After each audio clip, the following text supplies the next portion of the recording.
Hello and welcome to another episode of Pick 3 DST, where I give you 3 defenses I like, 1 defense I'm fading, and 1 defense I'm streaming for Week 15 of the NFL season. As a reminder, these are not my full weekly DST rankings. If you want to check those out, you can click the link below, which will take you to the article that I update as the week goes on. We get weather concerns and injury updates and things of that nature. Before we get started, we are going to begin with our accountability check as we do every week in what was a pretty stellar week for our video picks. Our streaming defense, the Bucks, got just 5 points, which wasn't great, but didn't really hurt you if you did wind up using them. However, we really hit on all of our other picks.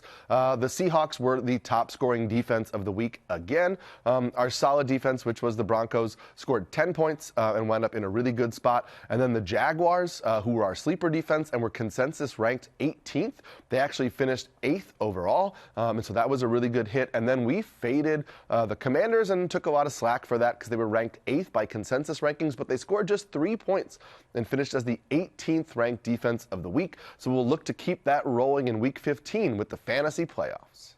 My sleeper defense of the week is the Miami Dolphins. Consensus has them down at 16th, and I have them up at 6th on the week. And people are sleeping on how good this Dolphins defense has been of late. Over the last 2 months, they are 2nd in the league in opponent scoring rate, 3rd in third down conversion rate, 5th in EPA per play allowed, that's expected points added per play allowed, and 10th in turnover rate.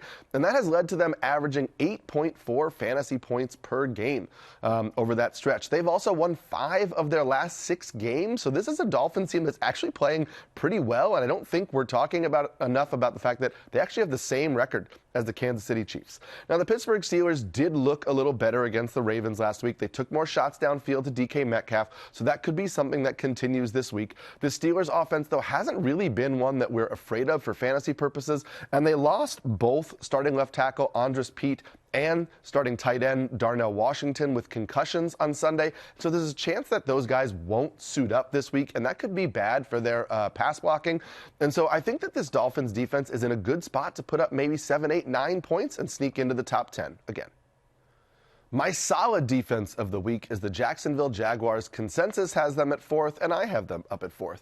Now, the Jaguars have been getting pretty lucky of late in terms of opposing quarterback play. They were going up against the Colts last week when Daniel Jones suffered his injury and was lost for the season. And now they're going up against the Jets, and it looks like the Jets may have to turn to undrafted rookie Brady Cook at quarterback after Tyrod Taylor suffered an injury last week. We know that Justin Fields is still dealing with an injury.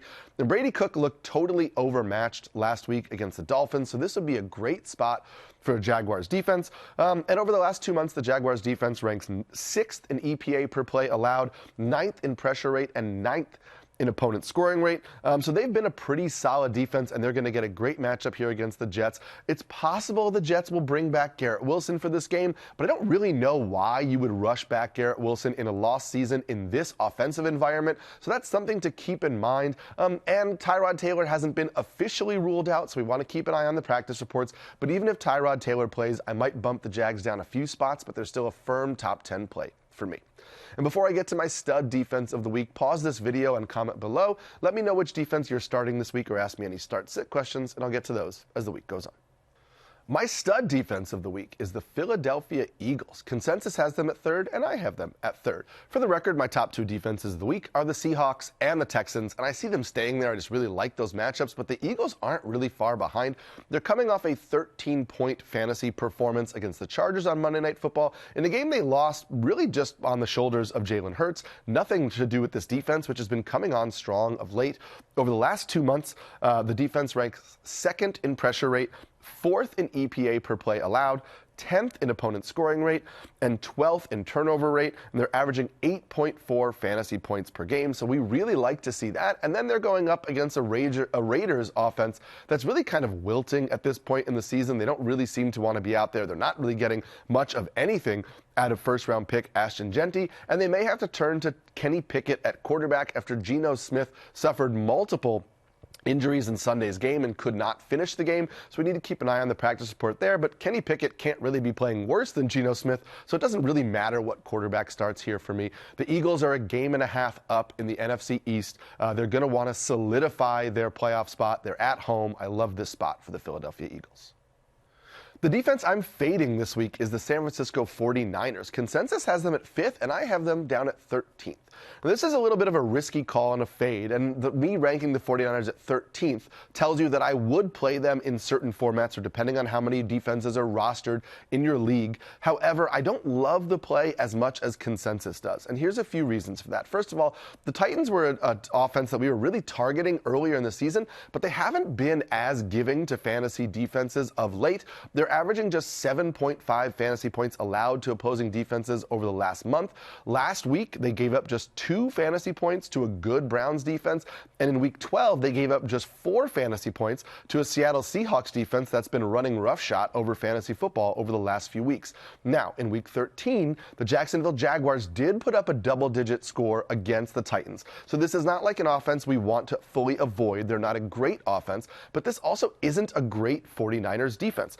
Over the last 2 months, the 49ers defense ranks 15th in opponent scoring rate, 16th in turnover rate, 23rd in EPA per play allowed, and dead last in pressure rate. They've scored just 5 fantasy points per game over that stretch. I know they're coming off a bye, and they're getting a good matchup, and they had 2 strong performances heading into this, but against the Browns, they had 3 sacks in that game, and their 2 turnovers were when Harold Fannin was playing quarterback and they ran a direct snap and on a muffed punt. So I think that's a little bit of a fluky score in that game against the Browns, and just like the Commanders last week, who we played only because they had a good matchup, and I said I can't really trust that. I just can't really trust this with the 49ers. They're a better defense than the Commanders, so I'm not going to rank them as low as I did the Commanders, but I also am not going to lock the 49ers in as a top 10 defense for this week. Lastly, we'll talk about my streaming defense of the week, which is the Chicago Bears. I have them ranked 5th on the week, and they're rostered in just 22% of Yahoo formats. Now, a lot of that is because they played the Packers last week and they were dropped in many leagues, but you should go ahead and aggressively pick them up before their game against the Browns. I know that Shedeur Sanders is the talk of the town. He threw for over 350 yards against the Titans last week, but the Titans defense is not the Bears defense. The Bears defense over the last 2 months ranks 1st in the NFL in turnover rate and 12th in opponent scoring rate. They are going to be a little bit of a tougher matchup. The Browns offense also turned the ball over twice, allowed 2 sacks, and lost outright to the Titans last week. So it's not like they played some tremendous game. Also, Shedeur Sanders has taken 8 sacks in his last 3 games. That's a sack rate of 7.21%. If he were his own team, that would rank 21st in the NFL in sack rate. So that's not really something we love. And to make matters even worse, the Browns could be without 3 of their starting offensive linemen.